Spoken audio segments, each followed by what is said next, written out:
শুভ সকাল বন্ধুরা, কেমন আছো তোমরা সবাই? আশা করি খুব ভালো আছো। আমিও ভালো আছি। তো আজ হচ্ছে রবিবার, ছুটির দিন। একটু বেলা করেই উঠেছি, আর উঠেই দেখছি আকাশ পুরো মেঘলা ও বাইরে হাওয়া দিচ্ছে। কতটা জোরে হাওয়া বইছে সুপারি গাছগুলো দেখলে বোঝা যায়, সরু সরু তো। 9:10 বাজে এখন। তো উঠে ফ্রেশ হয়ে নিয়ে আমি চাটা বসিয়ে দিয়েছি। আর শুয়ে আছে এখন শান। সোনু গেছে খেলতে, ও কিন্তু জিমে যায়নি, ওই জন্য গেট টেট খুলেই গেছে। তো যাই হোক, তালা বেঁধে গেছিল। এদিকে আমার চায়ের জলও ফুটে গেছে, আর ফ্রিজে ছিল আমার কাতলা মাছ, সেটাও আমি বার করে নিয়েছি। মাছটা এনেছিল পরশুদিন, সেদিন কিছুটা রান্না করেছি। কাল যেহেতু শনিবার ছিল, খাইনি, নিরামিষ করেছি। আর আজকে ওই জন্য পুরো মাছটাই বার করে নিলাম। ফ্রিজে কি কি রান্না রয়েছে সেটাও বার করে নিলাম। চাল ডাল নিয়ে নিয়েছি, ধুয়ে বসিয়ে দেবো। আর এই যে দেখো, শুক্তো করেছিলাম কালকে খাওয়া হয়েছে, আর রেখে দিয়েছিলাম আজকের জন্য। সজনে ডাঁটা কুমড়ো দিয়ে ডাল করলাম, আর দই কাতলা করলাম। আর কালকের কিছু রুটি ছিল, ডিম দিয়ে ভেজিটেবল দিয়ে পিৎজার মতন করে দেবো, ওরা খেয়ে নেবে। চিজ আছে। আর কালকে একটু পায়েস করেছিলাম, ওটাও বার করে নিলাম। ওটা আমার হাজবেন্ড শাশুড়ি মা নিয়ে যাবে। আর শান যাবে একটু ওর মামা বাড়ি। শান যাবে, তাই শানের কাছে পাঠিয়ে দেবো। মাছটা করলাম, দই কাতলা, আর শুক্তোটা কালকেই করেছিলাম, আর পায়েসও কালকে করেছিলাম, বেড়ে রেখেছিলাম। এগুলো সব গুছিয়ে দেবো। শাশুড়ি মা তো দোকানে চলে গেছে, ওদেরও টিফিনটা বানিয়ে দিলাম, আমি খেলাম। এই লিকুইডটা দিয়ে দিলাম, কাঁচা ঢুকিয়ে দিয়েছি, সেট করে দিই। শান চলে যাবে মামা বাড়ি। আমারই যাওয়ার কথা ছিল, কিন্তু আমি যাব না, কারণ আমার এদিকে অনেক কাজ, আবার দোকানেও যেতে হবে। এটা হোক, ততক্ষণে আমি ঘরটার ঝাড় দিয়ে মুছে নিই। আর সকালবেলা খেলতে গেছিলো, জিমে যায়নি। আর শানও আজকে জিমে যায়নি, শান বিকেলবেলা যাবে। ও মামা বাড়ি যাবে এখন। মামা বাড়ির থেকে এসে বিকেলবেলা চলে আসবে, এসে তারপরে যাবে জিমে। আর সোনু আমার সঙ্গে যাবে দোকানে। জিম থেকে এসে বোধহয় ও দোকানে যাবে, তো আমাকে আগেই যেতে হবে। আর আজকে আবার দেখছি মেঘলা করছে। আমারই যাওয়ার কথা ছিল বাপের বাড়িতে, কারণ ভাই আজকে দিল্লির থেকে চলে আসবে। তা বোন ছিল এইখানে, এই সপ্তাহে ভেবেছিলাম ও থাকবে, আজকে ভাইয়ের সঙ্গে দেখা করে তারপরে বাড়ি যাবে। কিন্তু ও বৃহস্পতিবার দিনই ও চলে গেছে। তাই বললাম দূর, ভাই আসবে ঠিকই, ওর সঙ্গে দেখাও হতো, আর বোনের মেয়ের সঙ্গেও দেখা হতো। কিন্তু ভাই আবার এসে ও খাওয়া দাওয়া করে আবার বেরিয়ে যাবে, কোথায় যাবে, দরকার আছে। তা আমি বললাম দূর, সে তো আমাকে দোকানে যেতেই হবে, কতক্ষণ আর কথা হবে, দেখা হবে বা কী করা হবে, পরেই যাবো আমি ভালো মতন। হ্যাঁ আসছি। ওই জন্য ওইখানে রেখে দে, ধুয়ে দেবো। তা ওই জন্য একটুখানি রান্না করেছিলাম, ওটাই দিয়ে দিচ্ছি। আর মা রান্না করবে, সে তো দিয়ে দেবেই, তোমাদের দেখাবোই। তা যাই, এদিকে কাজগুলো সারি, আবার পুজো টুজো আছে। আজকাল সকালবেলা শান গোপালকে দেয়নি, আমার শাশুড়ি মা গোপালকে দিয়েছে। শান বললো তুমি একটু দিয়ে দাও, তা উনি দিয়েছে। তো সকালবেলা না দিতে দিতে ওনার 10টা বেজে গেছে। তা দিয়ে গেছে। যাই হোক, আমি পরে ঠাকুরের বাসন মাজবো, পুজো দেবো, স্নান করে। এখন তো কাঁচাটা ভিজিয়ে দিলাম, এখন 12টা বেজে গেছে, বেলা করে উঠেছি না। যাই হোক, সারাদিন মানে ধরে করলেও অসুবিধা নেই, কারণ রান্নাবান্না হয়ে গেছে। এবার আস্তে আস্তে কাজবাজগুলি করি। পরশুদিন জামা কাপড়গুলো কেচেছি, কালকে নিয়ে এসেছি নামিয়ে, কিন্তু দোকানে যেহেতু চলে গেছি, একটা কিচ্ছু ভাঁজ করা হয়নি। সব এই যে বিছানায় পড়ে রয়েছে, এইগুলো এখন ভাঁজ করব, তারপরে আবার কাজ করব। বাসন টাসন ওদিকে মেজে এসছি। দেখো, পুজো করে নিয়ে ছাদে চলে এসেছি। আর কি মেঘ করেছে, জামা কাপড়গুলো মেলে দিই। সোনু ঘুমাচ্ছে, ওকে গিয়ে আবার খেতে দিতে হবে, 2:30 বেজে গেছে। যাই, কি মেঘ করেছে, আর মেঘ ডাকছে কি, ওরে বাপ। শান্ত গেল মামা বাড়ি, বিকেলবেলা চলে আসবে। সব জামা কাপড় মেলে নিয়েছি। একটা কি মেলে দিয়ে তোলার কোনো ব্যাপার নেই আমাদের, মানে ছাদ আছে তো। বাবা কি মেঘ ডাকছে, বৃষ্টি নেমে গেছে বলতে বলতে। দেখো, বৃষ্টি পড়ছে,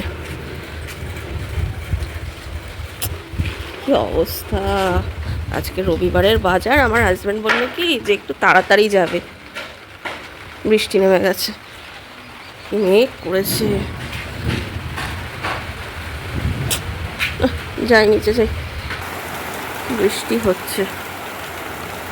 যা গরম পড়েছিল, বাপরে বাপ, এত গরম লাগছিল। রাত্রিবেলা দোকান থেকে এসে রুটি করলাম, ডিউটি করে খেয়ে দিয়ে শুতে পারছি না বিছানায়, লাস্টে নিচে গিয়ে শুয়েছি। তারপরে তাও মনে হচ্ছে গরমে শুতে পারছি না। আর আজকে এরকম বৃষ্টি, ভাবছিলাম সারাদিন বৃষ্টি হোক হোক, মেঘলা থাকুক, কিন্তু সন্ধেবেলায় বৃষ্টি হলেই তো মুশকিল। হ্যাঁ, রবিবারের বাজার কী অবস্থা। শান ছাতা নিয়ে গেছে মা বাড়িতে, ও বিকেলবেলা চলে আসবে, মানে বৃষ্টিটা কমলেই চলে আসবে। আর আমাকে আর সোনুকে তাড়াতাড়ি যেতে বলেছিল আমার হাজব্যান্ড। সোনু তো এখন ঘুমাচ্ছে, ওকে ডাক দিয়ে খেতে দেবো, এখন 3টে বাজতে যায়। অবস্থা বলো। আমারই যাওয়ার কথা ছিল, তোমাদের বললাম না, আসলে বোন ছিল, বোন চলে গেছে, কারণ ও আবার পয়লা বৈশাখে আসবে বাপের বাড়িতে।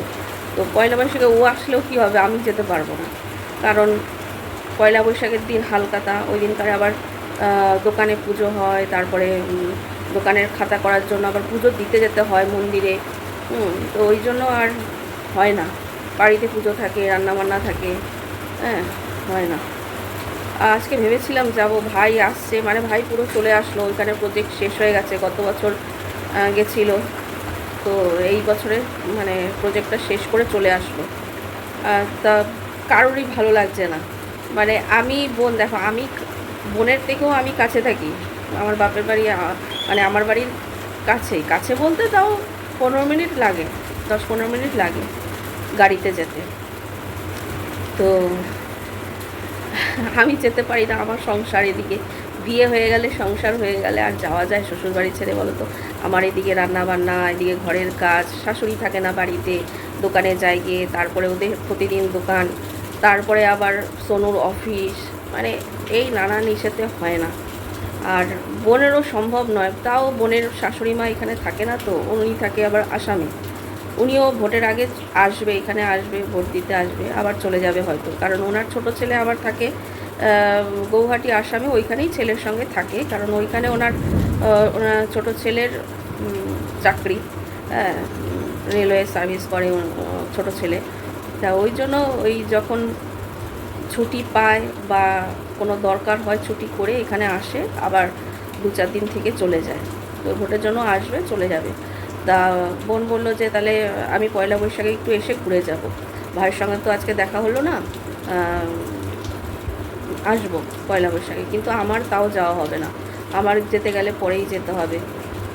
তা বোন থাকলে তাও ভেবেছিলাম যে যাব, মিঠিকে জামা টামা দেবো, দিয়ে একেবারে চলে আসবো, একটু দেখাও করে আসবো ভাইয়ের সঙ্গে, মিঠিকে দেখা করে চলে আসবো জামা, কিন্তু যাওয়া হলো না। এই তো ঘরের কাজ করতে করতে 3টে বাজে, বুঝলে। এখন সরুকে খেতে দেবো, দিয়ে তারপরে খাবার দাবার যা থাকবে ফ্রিজে ঢোকাবো, বাসন মাজবো, তারপরে এই করে রেডি হতে হতেই সন্ধে দিতে দিতেই হয়ে যাবে টাইম। জামা কাপড়গুলো ভাঁজ করেছি, জায়গা মতন রেখে এসেছি, যেগুলো আগের দিন শুকিয়েছে। আর আমাদের কি বলো তো, মানে ভাই ওইখানে ছিল তো, আমাদেরও ভালো লাগছিল না, ভাইকে বলছিলাম কবে আসবি কবে আসবি। দেখো আমাদের বিয়ে হয়ে গেছে, যতই হোক বাবা মাকে আমরা ফোনে সবসময় খোঁজ খবর নেই, কিন্তু সবসময় তো যেতে পারি না, মানে মা বাবার ভালো মন্দ, মানে শরীর খারাপ কখন হয়, কখন হয় না, কখন কি দরকার হয়, সব সময় কি আর বলতে পারে মেয়েকে, মানে আমরা থাকি শ্বশুর বাড়িতে, সবসময় বলতে পারে না। বোন তাও গিয়ে ওইখানে মাঝে সাঝে গিয়ে থাকে, যেহেতু ওর বাড়িতে কেউ নেই, হ্যাঁ, কিন্তু মিঠির যখন ছুটি থাকে তখন গিয়ে থাকে, কিন্তু আমি তো একদমই পারি না, হ্যাঁ, আমি একদমই পারি না। সেই উৎসবের সময় গেছি, এখন আর যাওয়া হয়নি। তা চৈত্র মাস চলে গেলে হয়তো যাব পরে, আমার একদমই হয় না। তা ভাইকে বলছিলাম যে তুই চলে আয় এখানে, মা বাবারও ভালো লাগে না, যতই হোক সন্তান দূরে থাকলে একটা টেনশন তো থাকেই, তার উপরে বাবা মারও একটা থাকে, ভাইয়েরও যেরকম একটা টেনশন থাকে, বা বাবা মা কেমন আছে বা কী বৃত্তান্ত। ফোনে হয়তো রোজ কথা হয়, ভিডিও কলে কথা হয়, তাও সামনে থাকা আর দূরে থাকা অনেক তফাৎ আছে। তা আমরাও ওই গত বছর না ভাইফোঁটা দিতে পেরেছি, না রাখি, মানে মন খুব খারাপ হয়ে গেছে। প্রত্যেক বছর দেই তো, ভাল লাগে না। এই যে দোল গেল, কিছুই হলো না, ভাইয়ের জন্মদিন চলে গেল, কিচ্ছু হলো না। এক একটা বিশেষ দিনে মনটা খারাপ হয়ে যায় যে আজকে ভাই এখানে থাকলে ভালো হতো। তাই ওই জন্য বাবা মাও বললো তুই যা করবি এখানেই কর, তোর ওইখানে আর থাকতে হবে না। ওই জন্য সব প্রজেক্ট শেষ করে ব্যাগপত্র গুছিয়ে নিয়ে ও চলে এসছে। পরে যাব দেখা করতে। শান কিন্তু 4টের মধ্যে চলে এসছে। আর মা এই যে করেছে চিংড়ি মাছের মালাইকারি, এখানে করেছে লতি চিংড়ি, আর এখানে আছে ভোলা মাছ। বৃষ্টি পড়ছে, আমি একটু শুয়ে পড়েছিলাম। বৃষ্টি পড়ছে, হাজব্যান্ডকে ফোন করলাম, বলে আসো। কি বৃষ্টি পড়ছে বাইরে, ভাল লাগে না। যাই হোক, এগুলো ঢুকিয়ে রাখি, যখনই যায় দিয়ে দেয়। আমাকে না, শুধু আমার বোনকেও দিয়ে দেয়, কারণ বোন যেদিন বাড়িতে গেছে বোনকেও রান্না করে মাছ টাছ লতি রান্না করে দিয়ে দিয়েছে। শান জিমে যাবে না, এখন খেলতে যাচ্ছে, বলছে যাস না, বৃষ্টি পড়ছে বাইরে। সোনুকেও বললাম জিমে যাস না, কী হবে কে জানে। ওর দোকানে যাওয়ার জন্য আমি রেডি হয়ে গেছি। সোনুকে বললাম তোর এখন যেতে হবে না, আমি আগে দোকানে গিয়ে পরিস্থিতি দেখি, যদি দেখি যে হ্যাঁ আসতে হবে তাহলেই আসবি, আর না হলে তোর আসতে হবে না, তুই জিমে চলে যাবি। সোনু আর শান খেলতে গেল, বলে বৃষ্টি পড়ছে না। দেখো ফ্রেন্ডস, বৃষ্টি তো পড়ছে না, বেরিয়েছি হেঁটেই যাচ্ছি, কিন্তু আমার ব্যাগ ভিজে গেছে না। ব্যাগের মধ্যে জল নিয়েছিলাম, আর জল বোতল পরে মানে জল পরে বোতল থেকে টাকা পয়সা ছিল সব ভিজে একাকার। আর কি বলবো তোমাদের, ব্যাগে একটা রুমাল ছিল, রুমালটা দিয়ে মুছে নিলাম সব কিছু, কিন্তু তাও ব্যাগটা তো পুরো ভিজে গেছে। বৃষ্টিতে নিজে ভিজলাম না, অথচ ব্যাগ পুরো ভিজে, আমার জামাও ভিজে গেছে, জামা প্যান্ট সব ভিজে গেছে। এই হচ্ছে অবস্থা।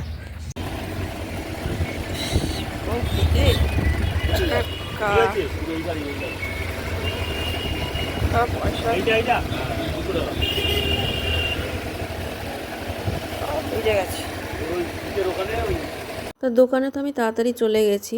সোনু আর জিমে যায়নি, সোনু এসছে সন্ধ্যের পরে, আর শান খেলে দিলে এসে ও সন্ধ্যে দিয়ে ও আর বেরোয়নি। দেখলাম যে সন্ধ্যের পরে বৃষ্টিটা হয়নি আর।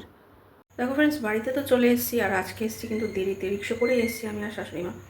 তো আসার সময় রুটি তরকা নিয়ে এসেছি কিনে, আর রুটি তরকা শুধু শান আর শাশুড়ি মায়ের জন্যই এনেছি।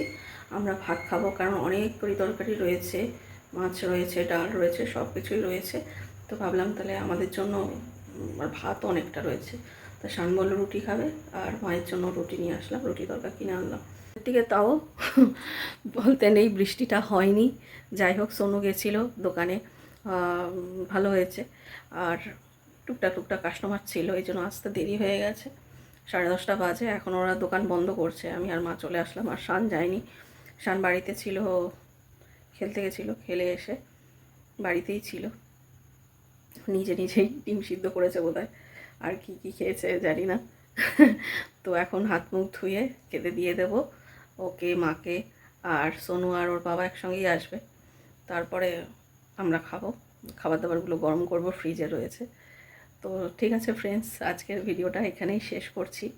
বলে না, ভগবান যাক মানে না মারলে কেউ মারতে পারে না। সারাদিনে বৃষ্টি গেছে, এটাই ভয় পাচ্ছিলাম যে সবাই তো এরকম চৈত্র সেলে মাল নিয়ে বসেছে, হ্যাঁ, তো কি হবে, বৃষ্টি হলে তো কেউ বসতে পারবে না। যাদের দোকান আছে ঠিক আছে, কিন্তু যারা রাস্তায় রিং টিং নিয়ে বসেছে বা নিয়ে বসেছে, তাদের কি হবে?